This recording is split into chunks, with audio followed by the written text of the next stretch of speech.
Magandang oras mga kababayan, mga ka-Golden Boy. Totoo kaya itong ibinulgar ni Trillanes? At meron siyang mga dokumentong nakuha sa bangko at ang kabuuan, ang total ng lahat ng mga bank accounts na pinagsama, bank accounts ni Digong at ni Sara, ay umabot sa 2.4 billion pesos. At saan ba galing ang mga perang ito? Ang perang ito ay hindi galing sa gobyerno, kundi galing sa tinatawag na Chinese Mafia. Ang nagsabi nito ay si Trillanes at hindi ako. Okay, so merong ebidensya dito ng mga papilis sa bidyong ito na atin matunghayan. So atin panoorin ang video courtesy sa atin ng House of the Congress. Do you swear to tell the truth, the whole truth, and nothing but the truth in this congressional inquiry? So God may help you. The oath has been administered, sir. Okay, thank you, Comsec. Please proceed, Congressman Bong Teves. According po kay former Senator Trillanes, sinabi po niya na piki ang war on drugs nung panahong administrasyon ni former President Duterte. May I ask to former Senator, bakit po niyo sinabi na piki ang war on drugs? Ang statement po na yon na peke po ang war on drugs ni Duterte noong nakarang administrasyon. Ito po ay bunga nung nakalap namin na impormasyon at ebidensya nung kami ay nag-iimbestiga nila Senator Laila de Lima at dun sa aming sariling pagkalap na impormasyon at base na rin dito po sa testimonya, Mr. Chairman, ni Arturo Las Cañas sa ICC na naisumite niya at nagkaroon na rin ng kopya dito po sa Quadcom at doon po doon sa kanyang video. Sinabi niya po na ginagamit lang ang war on drugs ni Duterte para takutin ang sambayan ng Pilipino at takutin ang iba't ibang sektor ng lipunan. Meron po akong PowerPoint presentation para po makita po nila kung ano yung sinasabi ko na money trail, paper trail dito po sa drug proceeds ni Mr. Duterte and his family. So ang total po ng mga credits na pumasok ay 2.4 billion. No? Ngayon, kung ano talaga yung actual total, malalaman po natin yan pagka binuksan po yung accounts. Ngayon po ito, no? Ang pagkakamali po ni Mr. Duterte nung nagtatago siya ng pagkapirahan ay ginawa niyang joint account yung kanyang anak na si Vice President Sara Duterte. Kaya ito po ay alam po naman natin na exempted sa bank secrecy law ang impeachment. So lalabas po yan lahat. Alright, so ito mga kababayan nga, sabi ni Trillanes, ang malaking pagkakamali ni Digong.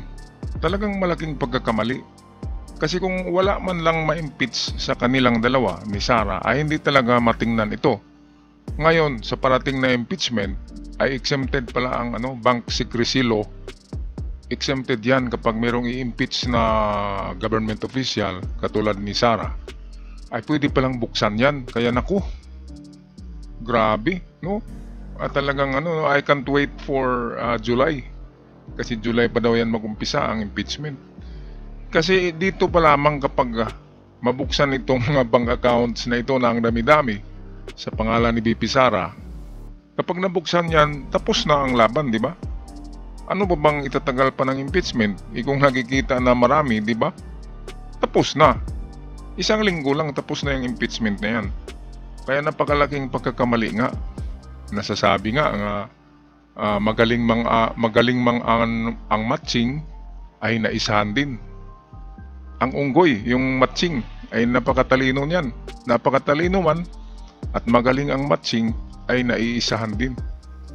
Kaya yan, kahit na anong talino ni Digong, napakamaro ng tao na yan, itong pagkamali niya, bakit ipinangalan niya sa bank account ni BP Sara? Hindi kasi nila na-predict na baka ma-impeach si Sara. Hindi pumasok sa isipan nila yan. Akala nila iswabi lang ang sail away, di ba, yung paglalayag. Akala nila ay walang obstacles, di ba? Ngayon, mayroong impeachment. Kapag nabuksan yan, nakita sa bangko, wala na. Let's go home. Kung basketball pa yan, let's go home. Tapos ang laban. Alright, balik tayo kay Trillanes. Sige po, next slide. Ito po yung last slide, no. Dito po, meron po ito pong mga transactions na ito. Meron pong kay Vice President Sara, meron po kay Duterte, meron po kay Baste Duterte, meron kay Pulong Duterte, at meron po kay Hanilet Abansenya. Ito po mga ito ay mga managers checks under their name na ang origin po ng account ay yung isa dun sa mga drug lords na minention ni Las Cañas na si Sammy Uy. Ito po, ano ito, siguro ng mga panahon na yan, 2011 to 2013, medyo kumpiyansa sila sa kanilang mga gawain, kaya may physical na checks, no? Pero after that, ano na, ang mga deposito diretso na sa account, so wala nang paper trail. Pero makikita natin dito yung pattern po, Mr. Chairman. Nagdidibidendo yung drug lord doon sa pamilya nila Duterte tuwing October at April. Ayan, so October, April, tatlong drug lord ito. Michael Yang, yung isa Uy, at mayroon pang isa na binanggit ni Trillanes. Ngayon dito sa dokumento, makita natin pangalan ni Hanilet Abansenia ba yun? Hindi pala, si Lito S. Abansenia. Baka ito si Hanilet. Hindi natin alam bakit may Abansenia dito. Ngayon, ibig sabihin kung si Lito ay si Hanilet, so ibig sabihin ay kay Duterte talaga galing ang pera na yan. Para kay Duterte yan. Kaya lang, para hindi maamlak, di ba? Hindi maamlak sa bangko ay ini-scattered niya sa iba't ibang pangalan. Meron pa nga dyan, pangalan ni Pulong, di ba? Ayan o, Sebastian Duterte, meron ding Paulo Duterte, Sara Zimmerman, at si Lito S. Abansena. Wala namang ibang Abansenia sa buhay ni Digong. Yan si Hanilet Abansenia, meron din palang 42 million si Hanilet. Grabe, dami-daming perang mga tao to. Hindi ito yung confidential fund na matagal na nilang ginagamit, nilulustay ang confidential fund. Diba ito yung galing sa triad, yung tatlong drug lord na big time sa China. Kaya walang pera ng gobyerno diyan, pero yan ay galing nga sa illegal, kaya bawal pa rin. Okay, so grabe, galing ni Trillanes talaga no? Kung wala si Trillanes ay hindi aabot sa ICC si Digong. Kaya pasalamat tayo kay Trillanes. Akala ko noon ay bark dog lang talaga yan, yung asong kumakahulang. Yun kasi ang sabi ni Digong, pag upo ni Digong, sabi niya itong si Trillanes luko-luko, baliw, gago. Yun pala totoo ang mga sinasabi. Grabe, kaya ito ang katapusan ng lahat. Lahat ng imperyo, lahat daw ng empire ay bumabagsak eh. According sa history, wala talagang empire na nagtagal. Ibabagsak ng Diyos. Kasi parang mga yung mga emperor, parang nag-astang Diyos na rin. Kaya pinabagsak ng Diyos. Okay, tapusin natin ang video. Courtesy ng House of the Congress. No? Kaya sunod-sunod po yan. And by the way, makikita po natin si Vice President Sara, meron po siyang dalawang checking in-encash dyan under her name, manager's checks. Tapos ito po ay while she was mayor, no? Kaya yan ay direct bribery, no? Tapos process of illegal drug trade. Ito po ang naging pruweba natin. Kaya nung cross match po namin yung dokumento na kuha namin at dito sa mga personalidad na minention po ni Arturo Las Cañas, na-confirm namin yung kanyang istorya. Nakita niyo po dyan, si Duterte, pareha sila ng amount na in-encash, no? Tapos, itong mga anak, sila Baste, Duterte, ayan po, at 10 million every 6 months, kay Pulong Duterte, meron din. Ngayon po, lahat ito ay hawak yan ng mga bangko mismo. Meron silang physical copy, meron silang soft copy netong mga sinasabi na ito, kaya hindi po yan pwedeng i-deny lang kasi alam naman natin yung mga estilo ni Duterte, magka-admit konti pero magde-deny to confuse everyone. Pero ito po yung smoking gun, Mr. Chairman. Kasi kunti lang, you can find out, may nilagay siya ng records. Now, okay, so balikan muna natin tong sinabi ni Trillanes na smoking gun. Magka-admit konti pero magde-deny to confuse everyone. Pero ito po yung smoking gun. Ayan smoking gun. Talagang umuusok na na ebidensya. Ngayon, napakaraming pagkakamali ni Digong. Tumanggap siya ng manager's check. Yung manager's check ay paper trail ang tawag diyan ni Trillanes. Ibig sabihin, pwede mong matuntun dahil mayroong papel. Pero ang sumunod daw ng mga transaksyon ay bank to bank na eh. Wala ng paper trails. Wala ng paper trail na makita katulad ng manager's check, wala ng chike. Diretso na, bank to bank transaction. Pero ganun pa rin, mayroong record pa rin ang bank to bank transaction time, date, at the month, di ba? Mga kababayan, at amount of course. Kaya ito ay smoking gun nga. Ngayong impeachment, mabubuksan yan dahil impeachment case ay hindi cover ng tinatawag na bank secrecy law ang impeachment. Kaya pwedeng buksan ang account ng isang taong ma-impeach. Ang galing, no? Ang galing ni Trillanes. Ito yung nakakatawang pagtagpo muli ni Digong at ni Trillanes sa House of the Congress. 2 buwan na yata yung nakalipas. Magaling talaga si Digong mag-acting. Yung akala mo na itong inosente siya, sabihin niya na I will hang myself. Hindi yan totoo dahil yung unang pag-upo niya, sabi niya mag-jet ski ako papuntang WPS. O bakit wala, di ba? Ganyan lang talaga siya. Sabi nga ni Trillanes, magaling yan si Digong mag-drama. Admit konti, tapos hindi na naman mag-admit. Parang pinaglaruan lang ang isip natin. Parang Chinese principle of mind manipulation, di ba? Siguro tinuruan to ni Xi Jinping, kaya ganyan yung style niya.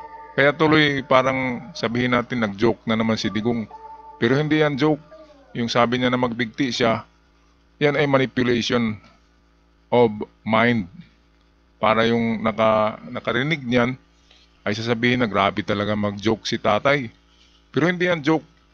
Yan na yung pag-umpisa ng pag-manipulate para hindi ka na maniniwala sa mga sinasabi ni Trillanes at sa mga ebidensyang ito. Okay, so atin muna tingnan ang sirkos sa Kongreso nangyari noon. Ito ang video. Mr. Chairman. Kasi kunti lang. You can find out, may nilagay siya ng record. Now, I'm willing to execute an affidavit or kayo na lang to summon the banks pursuant to my waiver. Kung may totoo lang maski isa, I will hang myself in front of you. Ayan o. Tapos, pagkatapos niyang magsalita nito, ni Digong, nagsabi yung chairman sa hearing na yan na pwedeng pirmahan mo na ngayon yung affidavit of summon instead na tomorrow. Hindi niya pinirmahan eh. Talagang magaling talaga si Digong mag-manipulate ng sitwasyon, ng utak, ng isip. Dapat pinapirma kaagad siya ng sinasabi niya eh, na pipirma siya ng waiver na mabuksan yung mga account. Kasi kung hindi yan madaliin, ay ganyan talaga si Digong para malimutan, next day na naman, at hindi na siya pipirma next day. Kasi sabi niya ngayon eh. Kaya ganyan talaga si Digong, meron siyang mind manipulation technique na kuhang-kuha niya sa principle ng Chinese military o Chinese government, ay kaya dumadami ang fake news dahil sa ganyang mind manipulation technique ng mga inchik. Talagang gagawa muna sila ng fake news. Halimbawa, Palawan, magpublish muna sila ng fake news na sa kanila yan long time ago para at least 10% of Filipinos maniwala. Hanggang ulit-ulitin yan, hanggang magiging 50% naniniwala, at ulit-ulitin na naman hanggang 100% nang maniniwala na hindi atin ang Palawan. Ganyan yung mind manipulation technique. Kuha yan under sa principle of wolf warrior strategy or wolf warrior na tinatawag na diplomacy. Okay, so starting scene muna tayo. Itong nagalit si Digong dito, kunwari. You can summon, I will sign a waiver, all banks. Pati yung World Bank ng Amerika. Kung may isang totoo lang nakiting, I will resign and I will ask my daughter to resign and everybody in the family. Ayan yung word na resign. Hindi yan magagawa. Magipagpatayan nga sila para makabalik sila sa pagiging presidente, di ba? Tapos mag-resign na instead na nandiyan na si Sara sa Vice President eh. Hindi gagawin yan ni Sara kasi hindi nila ugali na mag-resign. Sila ay magipagpatayan, magipag-away talaga para makuha ang pinakataas na pwesto sa gobyerno. Itong mga sinasabi niya na mag-resign, wala yan. Yan ay mind manipulation technique pa rin galing sa mga inchik. Kaya huwag tayong maniwala sa mga sinasabi ng taong ito. Maniwala lang tayo kapag na ano na ito sa maximum prison na kulong na. Okay, so ito, tapusin natin ang video. That is my guarantee. And I will hang myself. Okay, that if we draft the waiver now, that it be signed today instead of tomorrow. Will you be fine with that, Mr. President?